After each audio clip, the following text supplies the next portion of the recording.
Right now at 10, the Gordon Parks Museum in Fort Scott is celebrating Black History Month in a special way. We'll take you there. Plus, we're heading to Columbus for a chili feed with some special entertainment. And Russian troops have received orders to proceed with an invasion of Ukraine, according to new U.S. intelligence. The KOAM News at 10 starts right now. And thank you for joining us tonight. The Gordon Parks Museum in Fort Scott celebrated Black History Month today with a film and open mic event. The museum featured the screening of the movie Many Fires and at the Danny and Willa Ellis Family Fine Arts Center. Now, prior to the screening, director Jason R.A. Foster and poet Michael Quest Moore spoke about their film and answered questions. The open mic gave people the opportunity to perform songs, music, poetry, beats, art, and a whole lot more.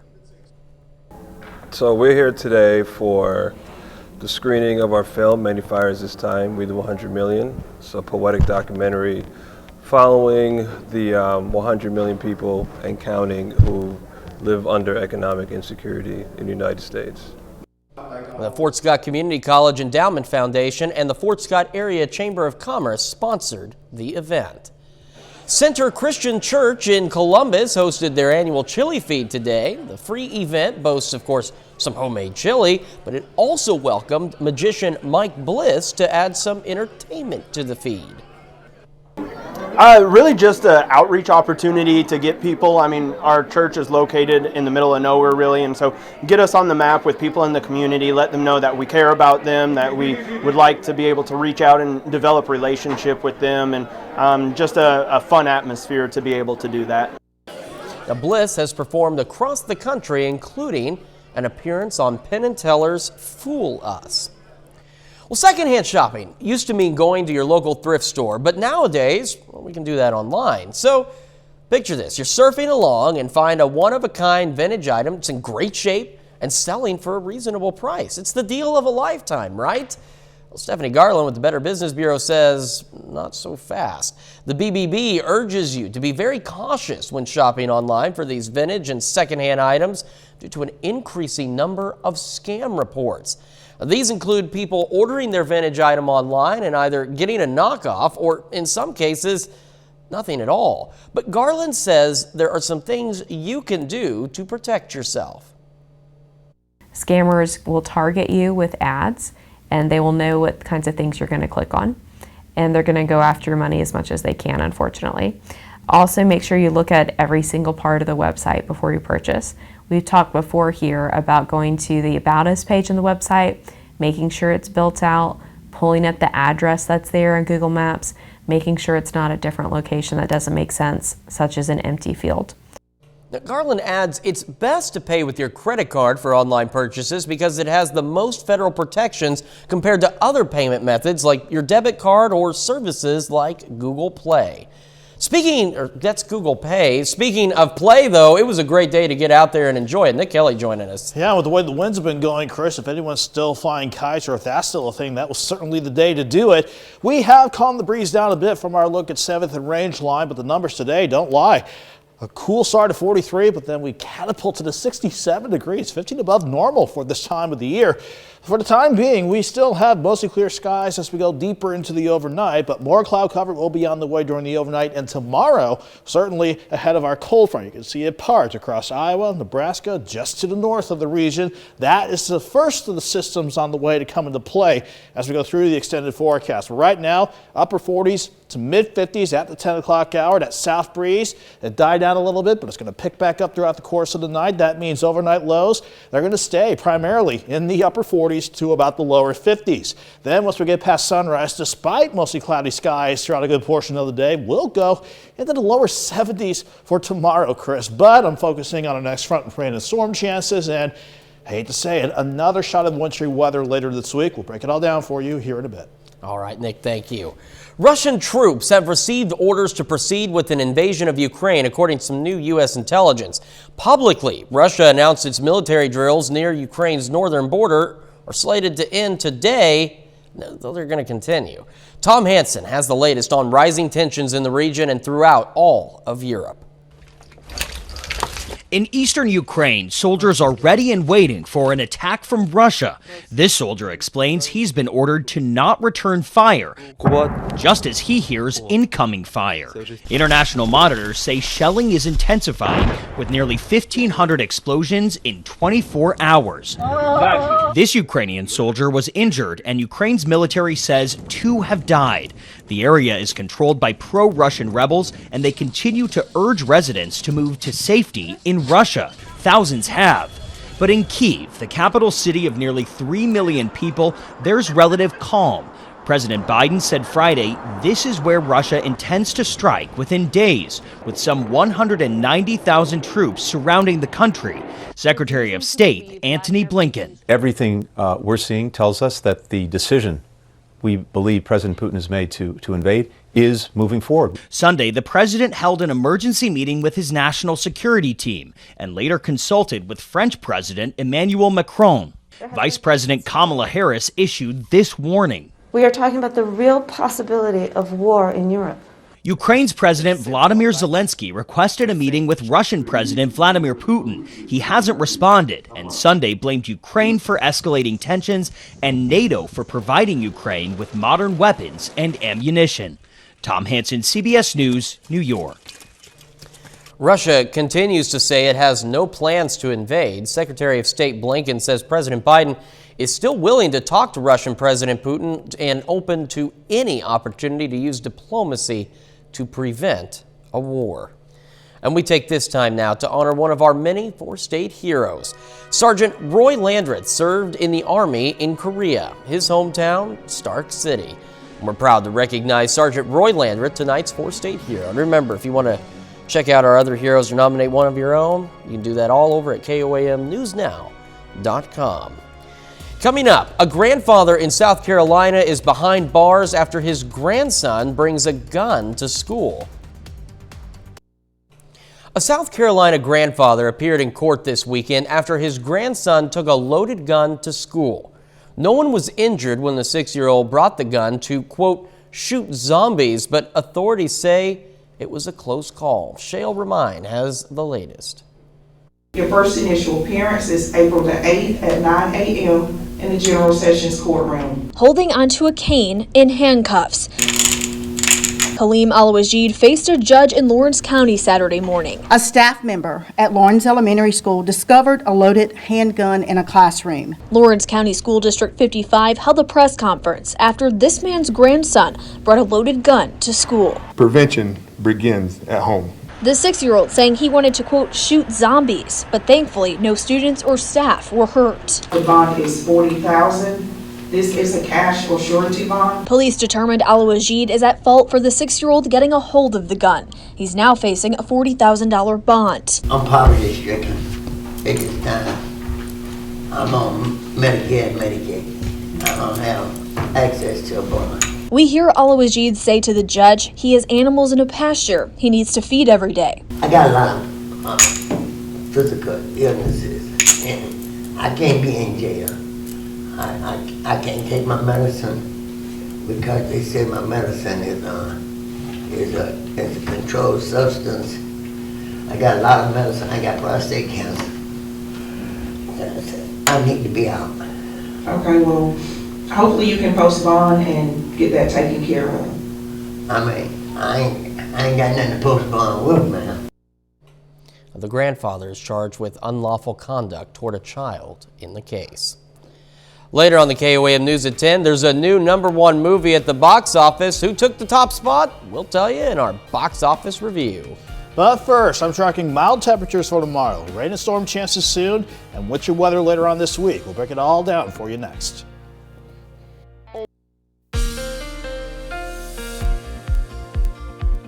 We kept quiet for today, but there's plenty lined up ahead for us, so we'll just dive right in, starting with our live shot from Indigo Sky Casino and Resort.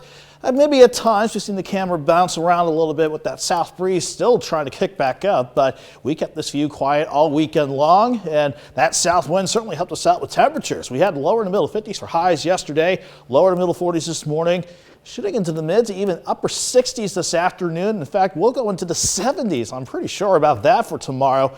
before it gets really interesting as we go through the rest of the week. Right now, though, 7th and Range Line, quiet streets, quiet skies above, looking good from the east side, 53, and Joplin, the south wind at 14.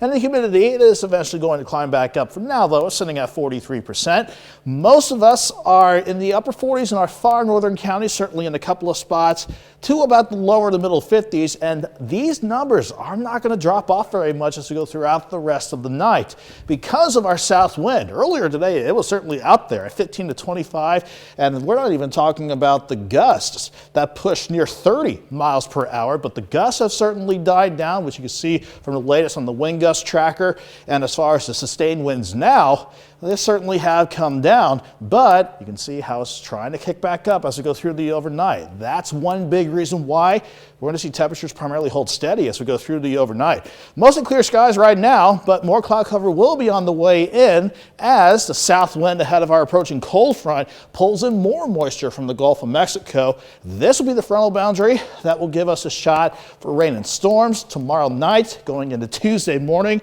Then once we get rid of that and this upper level low in New Mexico, that will aid in the rain chances. We will then focus on this upper low in the Pacific Northwest. That's the one that wants to bring us yet another shot of wintry weather by the time we hit the middle of the week. In the short term, though, no wintry weather at all to worry about. Cloud cover on the increase overnight, but as that south wind picks up, most of us will just stay put in the upper 40s to lower 50s, even as we get the morning drive started. I think we're dry throughout much of the day tomorrow, quite frankly. Even though we'll bounce back and forth between partly sunny and mostly cloudy skies at times, that south wind is going to do the trick to keep setting the thermometer upward yet again. So we'll go to 49 in the morning in Joplin, 67 by noon, highs are 72.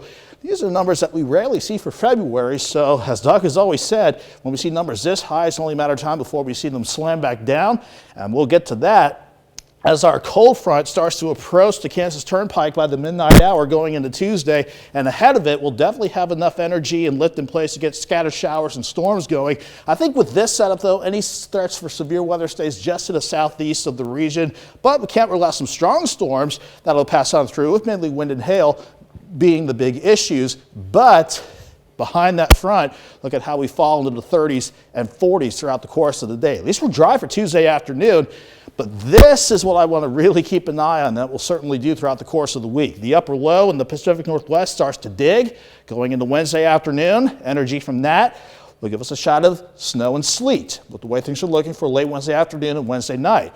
Going into Thursday, the system wants to track out anything from freezing rain, sleet, and snow for us as we go through the day on Thursday and before this clears out on Friday. But the one thing I want to stress, we want to give this maybe another day and a half or so. Then we'll get a better idea of the track and how the temperatures look. Then we'll start to fine tune who will see how much of what. But definitely plan on another wintry event Wednesday and Thursday. But 72 Monday, 63 early Tuesday, Chris, and then behind the rain and storms will drop to the 30s for Tuesday.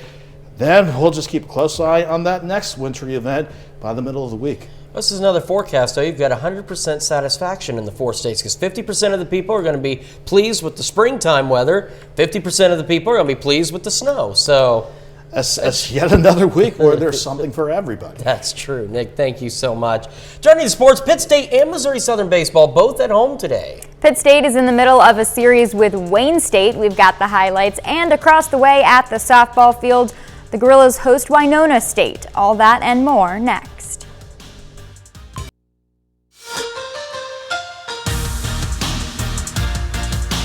This is the Toyota Sunday Night Sports Feed. Pitt State hosts 2 games today, first against Winona State and then against Drury.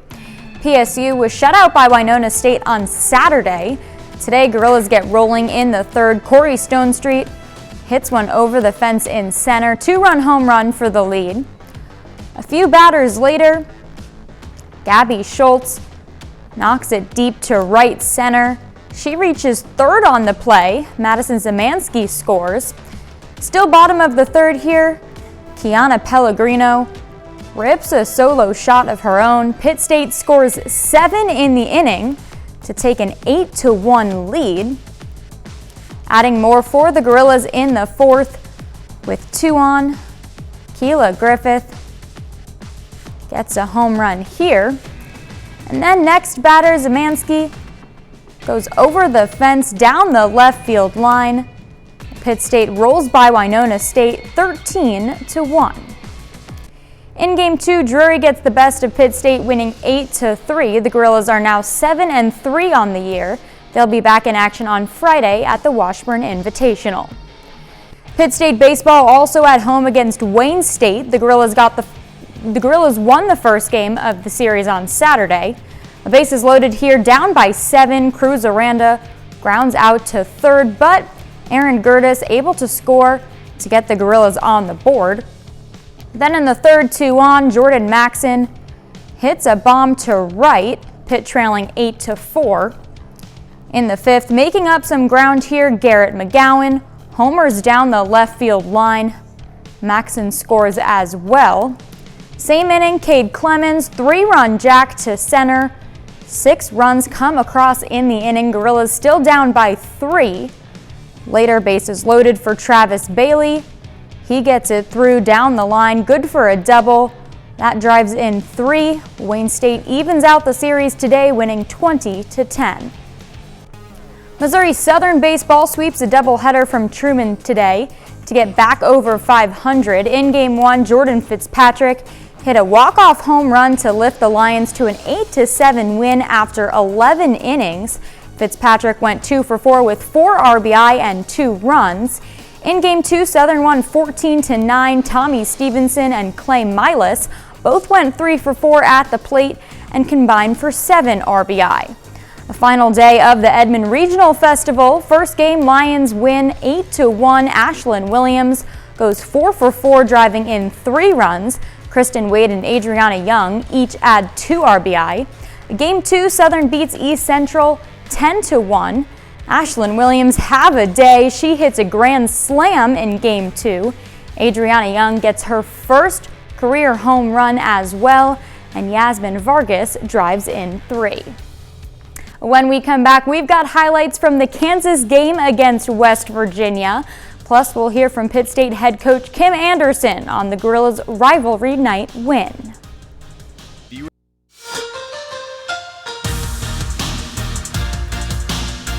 Welcome back to the Toyota Sunday Night Sports Feed. On Saturday, Pitt State and Missouri Southern hit the floor for the second time in a week and the final meeting of the season. In the women's game, Pitt State battled back from a 14-point halftime deficit to take Southern down to the wire. The Lions hung on to pick up their 13th win. Lacey Stokes dropped 36 on the night. She set the school record for most points scored in a season by a freshman. She has 454 so far this year. Jamie Jackson led the Gorillas with 23. Pitt State fans packed John Lance Arena to celebrate 4 seniors in their last home game of the year.